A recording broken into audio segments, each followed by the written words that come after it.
Last week, LEGO Star Wars Rebuild the Galaxy Pieces of the Past came out. I haven't put out my review until now because of everything going on at Disney with Jimmy Kimmel. He's been reinstated, and that doesn't mean everything is fixed and all is forgiven, but it's a step in the right direction.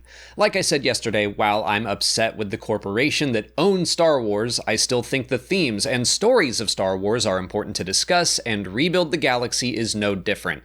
It was fun and goofy and gave me some laughs when I needed them, but also had themes that are very relevant to the times we're living in. So here is my review of the series. All episodes of LEGO Star Wars Rebuild the Galaxy Pieces of the Past comes out today. This will be my review for the new season, and be warned, there will be some spoilers in here. If you want to go in fully blind, I suggest watching this after you see the episodes for yourselves. In short, I thought it was in line with the other LEGO specials, but its villain elevated it to become something more. It's a fast, lighthearted, easy watch that's full of jokes, but I was also blown away that it explores the same themes as some episodes of Andor Season 2, and I'll cover that in depth soon.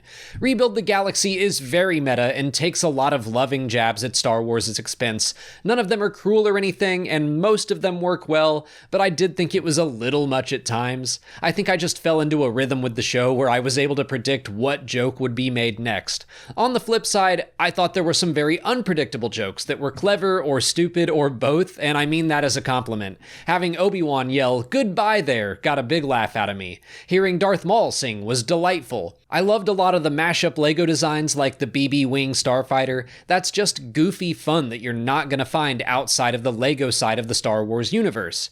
Basically, I think this is worth a watch if you enjoy laughing and having fun with Star Wars. I've watched all of the LEGO specials in series once, but I don't think I've ever re-watched them. They're not my favorite flavor of Star Wars, but I'm very glad they exist just for the jokes and the fun and the ability to stretch beyond the normal limits of the universe. We get to see Jackson on screen, and that's great. We get to see Darth Revan fighting, and by the way, I think it's brilliant the character didn't speak at all, allowing fans to preserve their own version of the character from Knights of the Old Republic.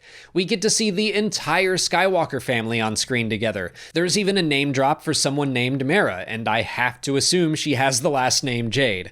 Obviously, none of this is canon, but that doesn't make it not fun, and I like how central that was to the story of the villain, Solidus. He was my favorite part of these episodes. The first season set up the Force through the metaphor of playing with Legos. The light side creates and the dark side destroys. But Solidus is a step beyond that, demanding that all play be put to an end, that it's time to put the toys away. He's been doing that for some time now, and he started with the sets that he found to be weird or outside of his own personal idea of normal. Pieces of the Past has a great message that I think applies to the Star Wars fandom and just, the world in general.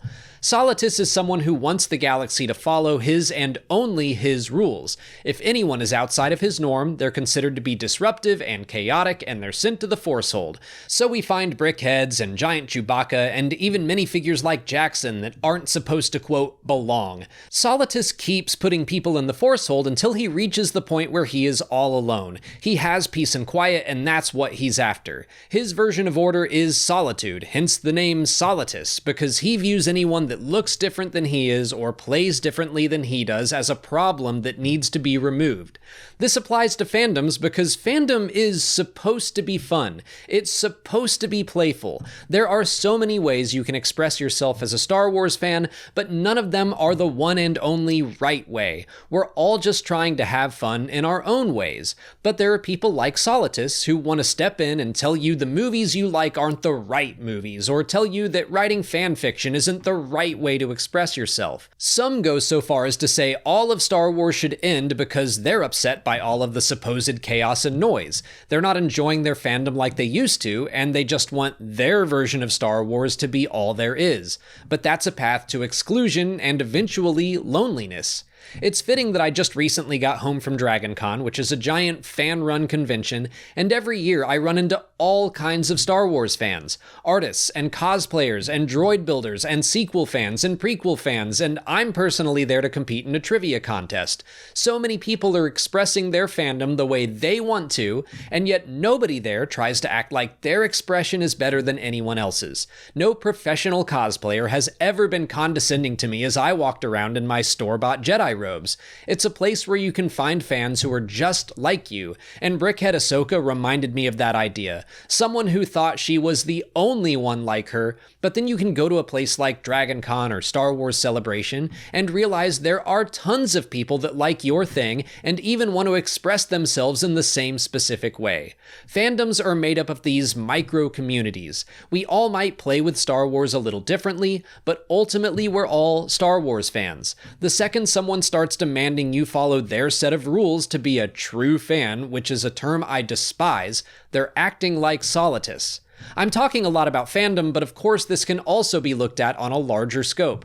The world is broken into continents and countries and cultures and communities, but at the end of the day, we're all human, and there are people out there who want to define what it means to be human and set rules that we all have to follow. It's happening a lot right now, unfortunately. A norm gets defined, and if you fall outside of that supposed norm, you're defined as chaos to be controlled. Star Wars tells us to embrace others for their differences, for that makes you whole. But if you do the opposite and you're rejecting everyone who is different from you, eventually you'll end up like Solitus, alone. Because we're all different in some way.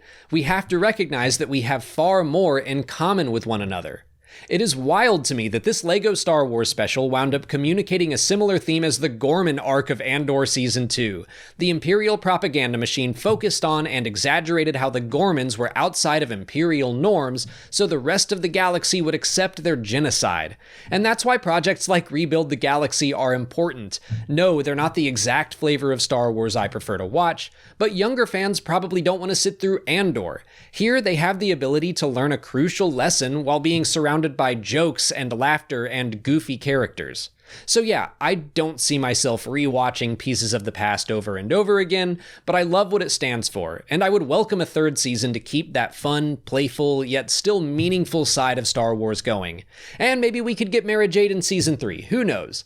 But that's it from me. Let me know what you thought of the episodes in the comments. If you haven't already, please like this video, subscribe to the channel, follow us on our socials, and consider checking out our Patreon page. As always, thanks for watching, and may the Force be with you.